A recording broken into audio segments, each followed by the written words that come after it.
they don't have a lot of the answers, despite Ken Ham's main ministry being called Answers in Genesis. I am excited to learn facts. So many facts. I'm excited to fact check the facts as well. It's the largest timber frame structure in the world, so I guess that's kind of cool. And they have zip lines. The very first thought walking in is actually like, this is kind of cool. It's a giant boat in the middle of the forest. And you're like, this is a technological, it cost them $100 million to make. It's the largest freestanding wooden structure. And it's huge. It's huge. It was It's very, huge. I mean, it's impressive when you see it from a distance. I'm like, whoa, that's kind of cool. And so, so there was a few moments of that. But then once you get past the first floor, you start getting indoctrinated with so many exhibits that are telling you this is exactly the way it is, and down to everything. I mean, there was even, one little depiction of these little minifigures that was depicting an orgy scene about how people fell into sin. So they were explaining everything. Methuselah died in the past year at the age of 969. First of all, are y'all recuperated from it? It took some unwinding for sure. It was, I had a very reflective weekend. A lot of I'm going to go for a walk. I'm going to take a hot bath. I'm going to just sit here and sit quietly and reflect on where I was and what I just experienced and where I am now. But I do feel like I've personally bounced back and feel great. I'm far enough removed from that it's really I'm good and I was fine. But it was interesting stepping back into a space like that, just filled with such over the top language and programming and all these people that fervently believed it, and thought that, and it's just so interesting, even the folks there that worked there, just so how excited they were to see folks there, especially me with my visible tattoos and piercings. And they're you can tell they're looking at me like a project, oh, we're reaching the world. We're reaching the unsaved of the world. This is so good. God is using us in our ministry. And I remember because I used to do that. I used to be that person. And so it's I know what it feels like to be on the other side of it. It is a weird moment to be on that side of it, to go into a world where you used to thrive and you understand what they're doing because that was you. But to be on the receiving end of the proselytizing is just a very weird feeling. But it's a heightened version of what we were in, because it's if someone took a theme park of the culture that I was in. I don't know, it was a Disney-fied version of Sunday school. And it was just this is it. It really does, to me, now looking back, feel like we were teleported to another planet or another world or another time, like a Doctor Who episode or something. It feels it was just wild to look around and see all the families and people there, and just they all seemed on the exact same page on things that I'm just you shouldn't all not be on the same page with this, and if you are, it shouldn't be in the way that, I don't know. It was wild. They were so excited, and the parking lot was full, and that place is expensive. It is not worth the money that they charge, in my personal opinion. Yeah, agreed. We were there 8 hours, I can't remember, on your feet all day, hot weather, and in this Ark, and Ken Ham, it was just no breaks, right? But, and then I had a drive on either side of that. And so on the way home, I was trying to process it. I had a couple friends, we voice message back and forth, another friend that and so I was trying to download what it was that I had just experienced. And I kept telling them, I don't even know how to process what this is. Got home, went to bed, and was just exhausted on Saturday. Imagine James Cameron, Avatar, Pandora for what the humanity was like on Earth before the fall. You're just this is wild that people are just buying this 100%. And then you have the thought of oh, wait a minute. I used to be in this world, and I used to be one of these people buying it. And then you look around and you see families with kids, and you realize these kids have no choice but to buy it. And so then you get sad with a mix of mad a little bit. And then you just think, but I'm so grateful that I get to go home out of this and that I'm not still in this world. And then you're grateful for a moment. By that point, you're on to the next exhibit and you're laughing again. And it's just that cycle of laughing, sad, mad, grateful I'm no longer in it. And you just do it on repeat. I mean, for my head, it was on repeat. I'm like, I cannot explain how many emotions I'm feeling, just one after the other, ping-ponging all day. That's one reason I think I was the most exhausted. There's literally a plaque on one side that is like a little snake, which is Satan, because he's talking in first person. And he's like, if I can convince you that Noah's Ark isn't real, then I can get you to doubt heaven and hell. And it's just very menacing. But there was also this huge plaque on the other side of the room that in all like big bold letters says, and everyone died except 8 people. And there was this mom who came in with her stroller and looked at her little 4 or 5-year-old. She had a few kids. And she was like, and look, kids, it says, and everyone died except 8 people. And it was this like tone that's your typical mom voice. And she was saying it like it was this fun fact and this fun story because look, there's a happy ending because Noah was spared and God had mercy. And look how good God is that he spared Noah. But I'm like, but everyone else died. Their explanation was that humans were so evil that they deserved this torture and this mass genocide. But I took it as this does not portray God as good at all. I saw the same mom talking to her kid, and I was like, you could see, I felt like in the kid's eyes, he had this sense of like, is this real? Like that hint of doubt that Andrew had mentioned and that we've all kind of mentioned we might have had at one point.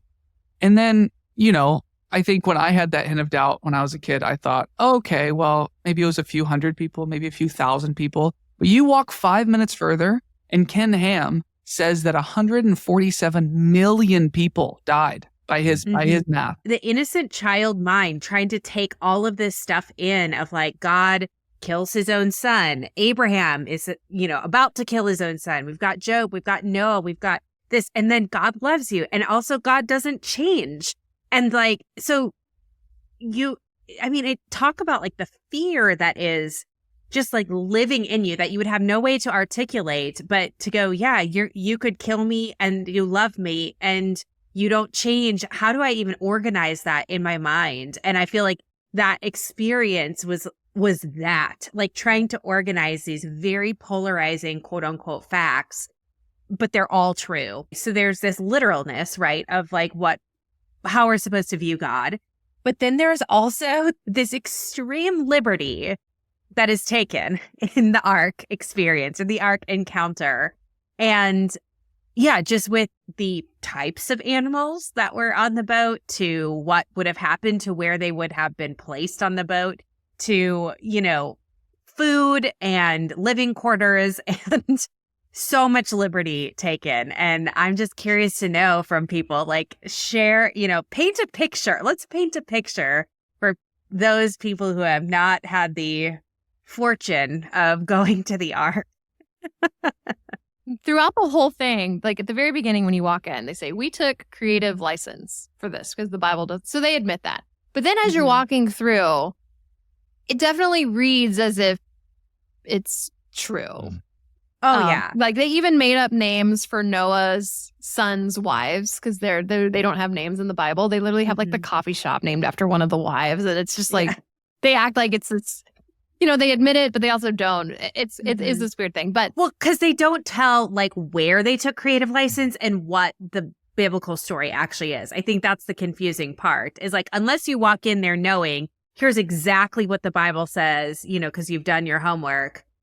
They don't cite biblical passages on anything. They don't say like, oh, no, or, like Genesis 5:1 says this. And then verse 2 says like, so you're also left going, what was the creative license and what was actually in the Bible? Right. I saw a few Bible verses every once in a while, but they would always be like, and this is how you're supposed to interpret that. Right. Like the biblical truth of this is this. And then underneath would be a plaque of like, some skeptics might say you could interpret it like this, but they're fools. And it was just very condescending throughout the whole thing. But the thing that I thought was the most interesting was that they, the Bible says 2 of every creature. And then later on in the Genesis story, it says every kinds of animals. And Ken Ham, they take that as like, Noah didn't have to have every single type of bear on the ark. He just had to have 2 bears, a male and a female. It didn't matter what kind of bear, and that from those 2 bears, all the other bears came later. I was shocked that the majority of animals that you saw were not animals that exist today. They were like, oh, this is what a very old ancestor of this animal could have been. And from this animal, you get sloths and foxes. And you're just like, wait, what? All of these came from this thing? Yeah. And yeah, that was the most fascinating thing to me, because I was expecting to see like animals I recognized. And instead, the logic of Ken Ham is that you just have the kind of early ancestors, and through microevolution, basically, you get all the different animals we have today. But his microevolution happens really fast because he believes the world's only 6,000 years old. But he also has huge slides that explains how he doesn't believe in evolution. He just believes in... He said he didn't believe. There was a plaque that said that they did not believe in evolution, like cross-species evolution. They were like, a snake can't turn into a penguin, or like something that no one would say happens anyway. Ken Ham is like, yeah, if there was pairs of every animal, you're right, there would not be room. So we had to make it make sense. We had to condense and consolidate. And so this is now the theory that they are using to make it make sense, but now they're also making a case for microevolution. Did they actually explain then how the animals got to all the different continents? Because I don't feel like they actually ever did that. I don't remember seeing an explanation. Something that was said that the day of that has really just stuck with me and played a lot more than the day was hearing Ken Ham speak. And because I'm walking through the ark and I'm thinking to myself, like, what is this? This is such an odd, weird place. What is this? Hearing him speak to us and him talking about in the 70s and 80s how he'd travel around. I don't know if y'all remember this story. He's like, I traveled around and I talked with all sorts of people, and all these academics and educated people were like, I can't believe what you're saying because the Bible isn't literal, because how could God have done Noah's Ark? How could that be possible? And it seemed to really bother him that he was being shut down over this idea of Noah's Ark. And so it's almost like 30 years later, he's like, all right, well, I'm going to get $100 million and I'm going to show all those academics exactly how it's done. It's almost like he did it as a way to like get back. Like his own narcissism couldn't handle being shut out. And so he built it all. But then it's almost like in the process, and the investors are like, but how are we going to make money? No one wants just to read a bunch of things about science. He's like, well, you can do some theme parky things to it. Add a zip line, add a VR experience, like, it's almost like then the Disney side got in. But really, at its core, I really think it's just one guy that wanted to win an argument. And he thought this was the way he had to do it. And so that's why it creates this super weird of like science explaining everything, but also attractive enough that families want to go and pay $5 for a bottle of water while they walk around. And well, I think that's a good way to segue into the overwhelming joy that we felt when we got there and saw on the daily program that the infamous Ken Ham was going to be speaking live that day. And we still aren't sure if he speaks live there every day. Like, does he perhaps live on the ark? Because I don't think it's outside the realm of possibilities. There was some areas of the ark that we were not allowed into, and that could be where Ken Ham lives. I wonder, are these dormitories right here with like the keypads, like automatic locks on them? Oh, yeah. Which feels very ahead of its time, but also maybe where hotels got their inspiration from. Probably. It might have been. Yeah. Noah started that. Yeah. Wow. Ken Ham opened his speech by playing videos of Kamala Harris. True. And mocked her and said, I think the quote was, she wants to kill as many humans as possible. Because he was talking about abortion. And he said, we don't tell you to vote for her. But then showed us clips of Kamala. I was like, you can't vote for that, right? Basically, over and over and over again. The philosophy of these people is that, if you improve their environment, it'll be good for them and they'll improve. Wrong. The heart of man is deceitful above all things. He talked about Genesis 1-11 and how it's the foundation for everything, and you have to believe this literal exact thing or else everything else crumbles in your entire faith. And then he somehow went from that to being like, just look at today and look at the way LGBTQ people say that life should be. And it was very much about gender and LGBTQ people. And at a certain point, I was like, April, I'm leaving. So I tried to walk out, but I also wanted to hear what he had to say.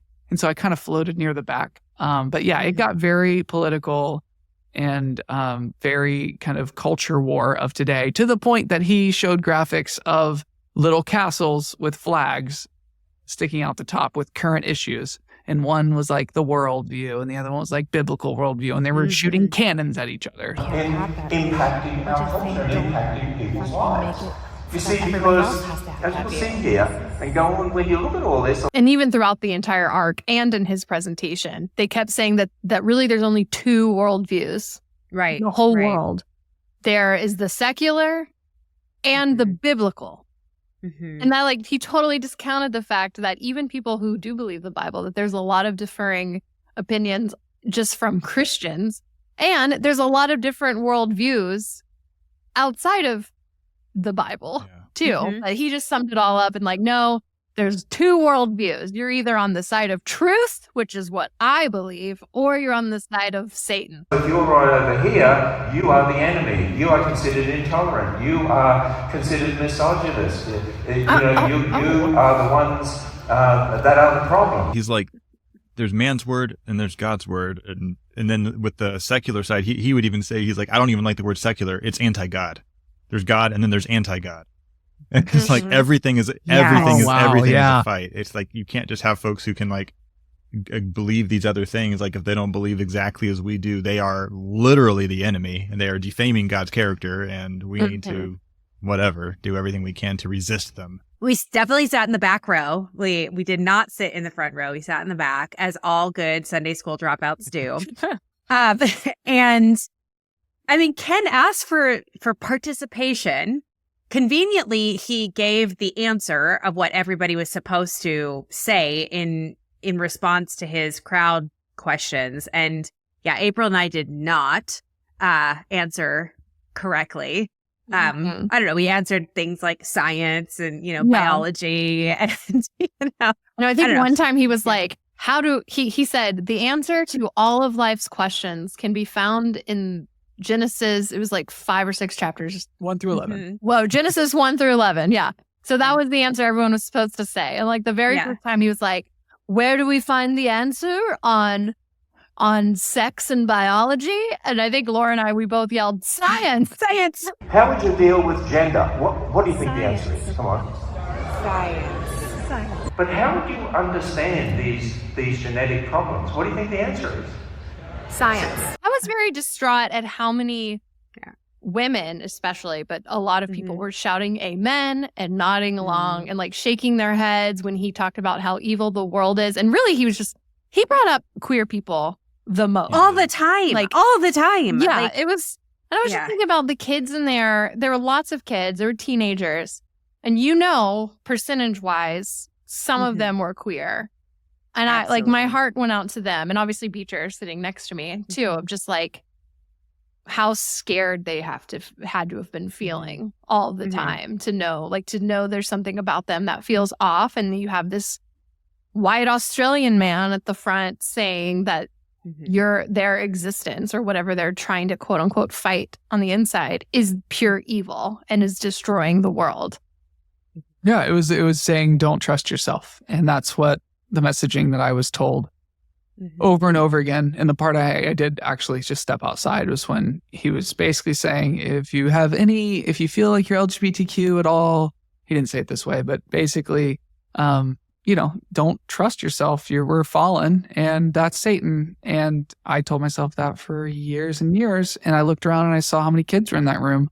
And I was, that was tough because I wanted to do something. Sitting there and just kind of, I couldn't sit there and just laugh at the ridiculous anymore because it is doing real harm to kids' lives. And two, his whole point at the end was basically, we're in this culture war. If you want to win this culture war, you need to buy all of my books on your way out and give it to your kids and make sure it's the only thing your kids have access to.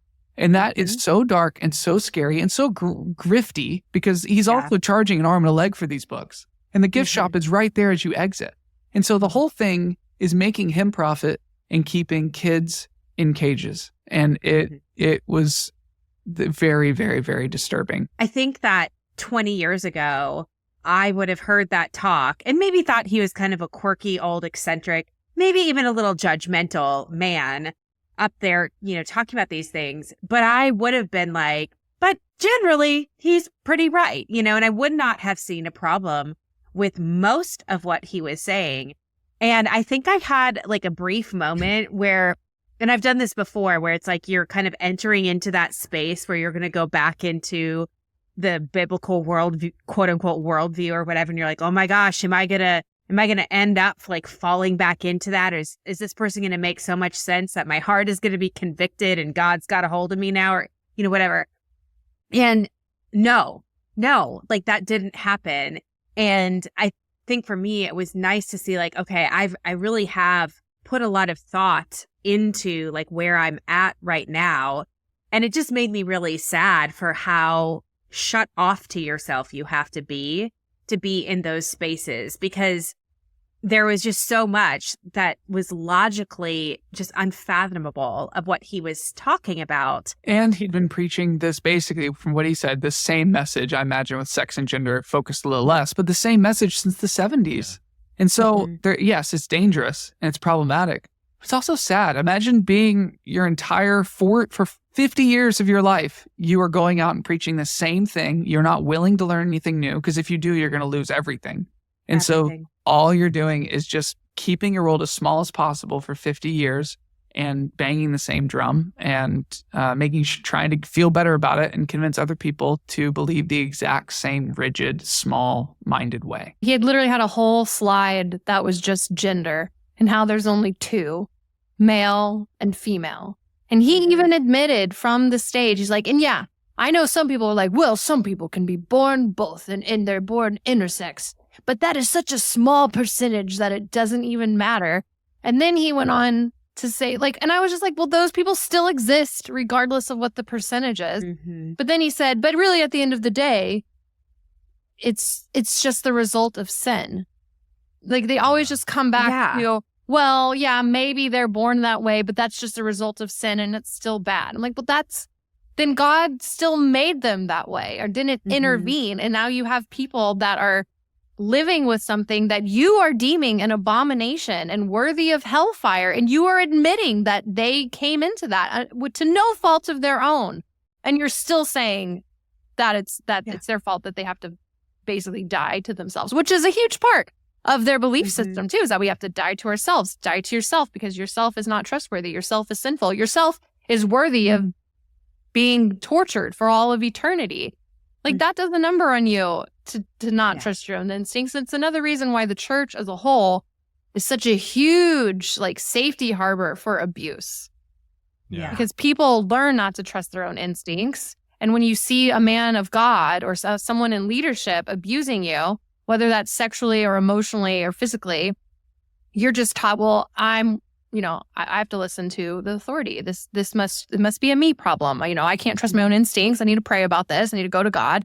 I need to listen to my pastor, or it's like pastors that teach women like divorce is bad. God hates divorce. And so you have women in abusive marriages staying because their pastor says, well, it's a sin to divorce. It's just this vicious cycle when you are taught, especially from a child, not to trust yourself. After we went to Ken Ham's amazing talk, we decided to go back to the Ark. I don't know why this continues to stick with me. When we got to the Ice Age exhibit, which I swear they had drawings from the Ice Age Disney movie in that exhibit.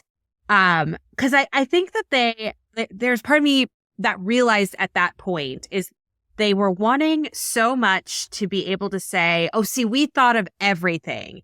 Yes, the fossil records or these records or whatever showed this. And so here we can account for this also in our exhibits. Everything from languages, like, the Tower of Babel, and then, how obviously that's how languages were created. But then the Ice Age piece really got to me because they do believe that we had an Ice Age right after the flood. The global flood devastated the entire earth. And the Ice Age came after the flood. So would that not have meant that the entire species, every kind and human, would have been wiped out again? Other than like the ice animals. So, Beecher, back to your point of like at the very beginning, we had these animals that then got killed, right? They were on the ark and then they got killed right after. I thought it was interesting that God destroyed the earth and then they might have become fruitful and multiplied. And then the ice age came and wiped everybody out again.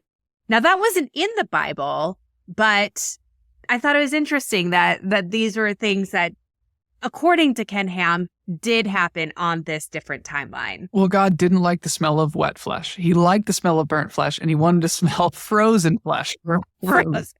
There's certain things that they can't dispute based on just the scientific record and evidence that does exist. Like Ice Age being one of them. They're like, okay, we can't really get around the fact that this did happen and that people can prove it happened. So how can we fit it into our narrative to make it make sense? Same with like all the animals fitting on the ark. It's like, we're going to have to like conform and twist the narrative. Or that humans were roaming the earth with dinosaurs. Exactly. Oh, wow. Look at there. Our mother and father next to the dinosaurs. And a lot of times they would bring up questions from skeptics too. Like, well, some skeptics might say, how could a polar bear been on the ark? Because they need cold climate. And instead of answering that question, they just said, well, this is a bad question because like they just attacked the question. They didn't actually provide a lot of answers because I think they had to know that they don't have a lot of the answers, despite Ken Ham's main ministry being called Answers in Genesis. Right when you walked in, Andrew and I got caught at the one that said, like, how did freshwater fish survive if the whole world was flooded with salt water? And his explanation was some scientists say that when you have that much water, you can have pockets of fresh water and salt water. And I'm just like, which that was it. That was the whole right scientists. And also, I feel like we could like do a test and test that. Like, let's get some salt water and fresh water, and let's see how long pockets of fresh water last. Like, just get a big tank. Like, you can test this. And they didn't want to test it. They just want to be like, that's the way it happened, because some scientists say it might be so. Yeah. And I'm like, ugh. Yeah. I'm wondering if Ken Ham calls himself a scientist. And he is the some scientist. Okay, now I'm somebody who is from Minnesota, land of 10,000 lakes, actually 25,000. We have a lot of fish. I am curious to know how the freshwater fish survived. Like a lot of folks who take this literal story, it's like they take something that might hypothetically be probable and then assume that it's likely. Like probability and likelihood. It's like, that's not the same thing. Just because something theoretically could happen does not mean that it's statistically likely at all. But not surprisingly, that logic showed up a lot from beginning to end at the Ark Encounter. There's definitely references to hell on and off throughout the whole thing, including the Heaven's Gates, Hell's Flames, which it was not called that. That's what we called it because it had the same vibes, but it's basically the very top level. There's this giant walkthrough that has kind of this comic book style story on the walls. And it starts off with an atheist professor basically kind of deconstructing or questioning the existence of God. And then this one girl starts questioning God. And then she goes through some terrible things, including like her dad dying. And then she gets in a car wreck. And I didn't fully understand if she died or whatever, but she was given the opportunity to say the sinner's prayer. And then suddenly she was in heaven, like hugging her father and then hugging God. And it was like, basically, this could be you. What am I doing here? This isn't working. Rio, slow down. I don't want to die. Oh. Crash. Rio. Hospital. Hey guys, glad to hear you're okay. The nurse said it's a miracle you weren't killed in that wreck. God must have been watching out for you. God? Do you think everything is about God? Why didn't he stop me from getting in an accident? And why do you even think he is so good? You believe he killed everyone with the flood. Rio, I understand that you're upset and have been through a lot. I could try to answer your questions, but let me ask you something first. If I could answer every objection you had against God in the Bible, would you trust him? I don't know, probably not. Then can I take a few minutes to explain why the Bible's so important to me? And then we talk about the flood. Sure, whatever. And now we're back to the flood. We're back to the flood. And we're going through the flood. Now we're back to King Solomon. There's nothing more we can do. I'm very sorry. God, if you are good, why did you let my dad die? Why did he suffer so much? When God created the world, it was perfect. There was no cancer, no death, but we wrecked it through our sin. Terrible things happen because of sin. They are our fault. This isn't the end for me. Where I'm going, there's no cancer, no death. More than anything, I want you there with me forever, but you must believe in Jesus. Gabby, don't blame God for this. Oh, Daddy. There's rumors that he might be trying to build a Tower of Babel next in Kentucky. He's making so much money with the Ark. But I just want to say, like, I really hope Ken Ham keeps going with this and keeps trying to prove all these Bible stories true. I just love the idea of him doing a science experiment and trying to have somebody live inside a whale for 3 days like Jonah. Yes. That's what I want. I want the Jonah experience. How did Jonah make it 3 days in there? And I want you to put a live human in there and, you know, give anesthesia to a whale, put it to sleep, big tank, we can monitor it, give him food, however you want to do it. I just want to see a human come out after 3 days, and I really hope Ken Ham gets on that. So if you're listening, anyone out there for Answers in Genesis, that's the story I want you to prove is true now. I mean, I think Ken should be the first one to try out the whale encounter.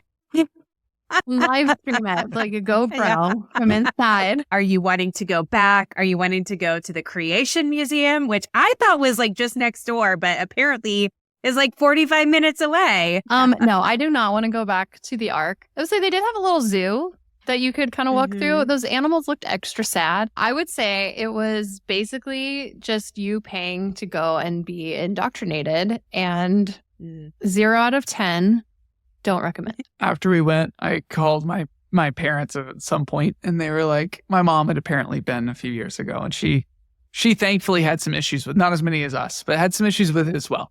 But she was like, well, what did the kids think? And I was like, oh no, I did not take the kids.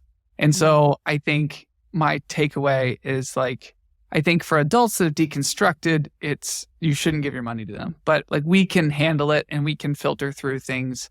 Those kids can't. And I just think it's dangerous. And the amount of families and kids there and parents who are reading the Bible story to their kids, and the workers who were witnessing to the kids. I saw several workers witnessing to different people that were there. And we found out later that everyone that works there has to sign a pledge of faith. It very much is indoctrinating, pushing a message, manipulative, and harmful. So don't take your kids. But yeah, I mean, I guess if you get a free ticket and you're an adult and you want to go laugh and have a wild emotional experience, I guess I'm okay with it. I would not go back. That being said, for me personally, it was weirdly a cathartic experience. Not that I enjoyed the experience itself, but just realizing, oh shit, I have grown so much, and where I am now to then go back into this place. And there's certainly aspects that were triggering, but just, you know, knowing where I was 10 years ago, especially knowing where I was 20 years ago, and then where I am now, it's like, okay, damn, like it was surreal. It was actually surreal. That's a very good word, I think, to being there. It almost felt like walking through it where I'm like thinking to myself, like, is this real life? Did I really do this? I would also not go back. I started noticing this when we were in the Ark the first time. I started to notice a sense of heaviness that I felt just like on a physiological level. And when we walked outside, I noticed it started to dissipate. And then obviously with Ken Ham, like, he's just other level. And then when we walked back into the Ark and, you know, finished going through everything, I noticed that same sense of heaviness again. And I just can't help but think, like, that probably is pretty reflective of how I felt all the time when I was heavily indoctrinated, which makes me really sad, because that's not a way to live, in that fear, in that heaviness, in that indoctrination. And it was so good to be able to drive away. And it was good to, like, take a beat afterwards, you know, go get dinner and just be like, we all just experienced this thing. We're not quite sure what all it means yet, but, like, we are not there. Like, that is not part of our current living experience as we're navigating through the world, which felt really good. But it felt necessary to be able to drive away from that and say that is not part of who I am anymore, because it was a lot. Yeah. If anything, too, it kind of was a good reminder, because I think sometimes when I think about my upbringing and my past and the things that I used to believe, it almost feels like a fever dream, because I've lived in this, freedom for so long. I mean, in Beecher and I, we still identify Christian, but just not that.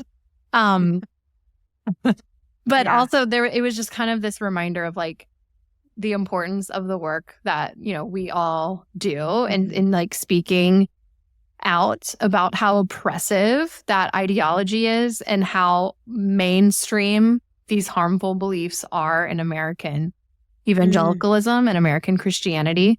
And that, my heart went out to a lot of the people that were there, that you don't know you're in an oppressive system really until you're out of it. Like you're not really fully able to understand how oppressive it is until you leave it behind. Like you can sense it, but it's not, you don't realize how heavy the weight of the world is until you've let it, like you've dropped it and you've actually been able to walk without it.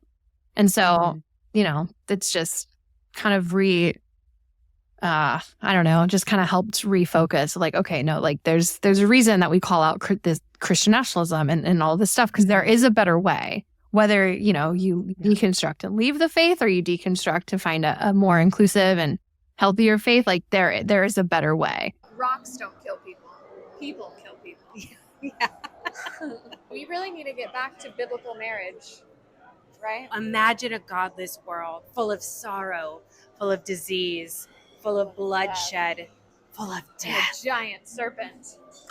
Toilets and emergency exits. They had an AED machine, a defibrillator.